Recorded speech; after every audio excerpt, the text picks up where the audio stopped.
My mother-in-law doesn't treat my son and me as a family because I kept my surname. Now, I am drawing the line on the sand and making my son call her by her last name instead of grandma. My relationship with my mother-in-law, Mrs. Smith, is crap. She's cold to me because I kept my last name, Miller. She says, I'll treat her like family when she wants to be part of it. She calls me Jake's friend. My husband Jake loves me all the same. He doesn't bother standing up to her because it's a way for her to start a fight. We rarely talk to her. She makes no effort. Neither do we. Jake and I had discussed whose last name our kid would have before the birth. He initiated the conversation. I'd left the decision up to him. After the birth, the families visited the hospital. Jake asked what our son's last name was going to be. I told him it was still his choice. He smiled and said, "Little baby Miller, I like it." He filled out the paperwork. Mother-in-law looked livid. She started asking questions, but my dad started crying. Both of my brothers have died. Dad has never mentioned it, but passing the last name down makes him happy. Neither Jake nor I anticipated this nor did it for this reason, but it was sweet. After she left, mother-in-law let people know what I had done, and how now she wouldn't feel like a grandmother. A month later,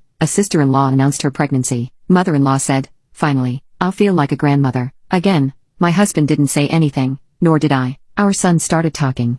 During a video call, where my mother-in-law did nothing but gush about sister-in-law's adorable daughter, Jake tried to get the baby to talk. Son lost interest, so I took son and Jake and let mother-in-law ramble some more before ending the call. Mother-in-law said she wanted to say bye to son. Jake turned the phone. Mother-in-law said, "Say bye to grandma." Make son say it. "I'm a grandma now." I snapped inside, so I said, "Say bye, Mrs. Smith." My mother-in-law's face dropped. Jake turned the camera away and said bye quickly. He laughed and said I was awesome, but we better silence our phones. The only call/text I responded to was from the other sister-in-law, who said I didn't need to go out of my way to be nasty. That mother-in-law said how excited she was about son. Lie. Her initial comments were understandable because I talked Jake out of tradition and said I'd hurt mother-in-law. Mother-in-law needed time to adjust. I said, "Thank you for your input." Mother-in-law texted eventually, saying I'd upset her. I said, "Here I was, trying to respect the importance you feel for last names. You've said multiple times I'm not family because of my last name. You clarified that my child doesn't make you feel like a grandma. Now you'll be known as Mrs. Smith."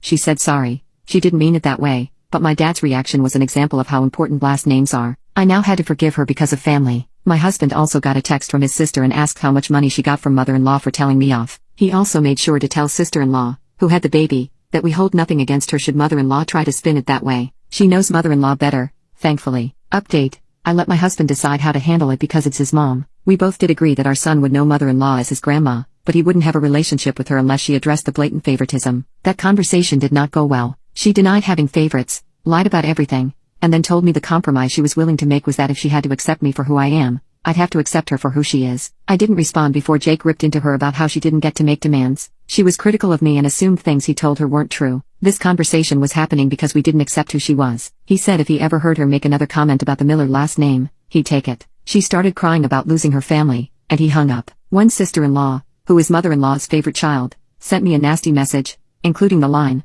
"I wonder if your dead brother would be happy you used him to break mother-in-law's heart." I sent the screenshot to mother-in-law and said, "Call off your dog, or I'll take her to the pound." I have sent a screenshot of that too. Anyone who has tried to question me, if they tried to defend mother-in-law or sister-in-law, I blocked them. Word got around quickly about this, and now sister-in-law is all but cut out of father-in-law's side of the family. Even father-in-law has come down on her hard. Sister-in-law is desperately trying to apologize and fix this. She even allowed Jake to read everything mother-in-law sent her about my last name. I tried to read some of it but stopped. I don't want to be angry. I'm taking the time to decide how to handle this. I'm happy to be done with mother-in-law. She never really bothered me. It does take a lot to get to me, but I don't want her behavior and attitude to be normalized with my son. I wasn't prepared for motherhood to have such a strong effect. Jake admitted that he had given son my last name for my dad. Years ago, my dad asked if Jake would propose to me. Jake said if my dad wanted to know, he would give him a heads up, but he wouldn't ask for his blessing or permission. In many more words, Dad said he never expected that. He didn't worry about gender roles, though, and he was glad he would have a son again. Jake didn't feel obligated.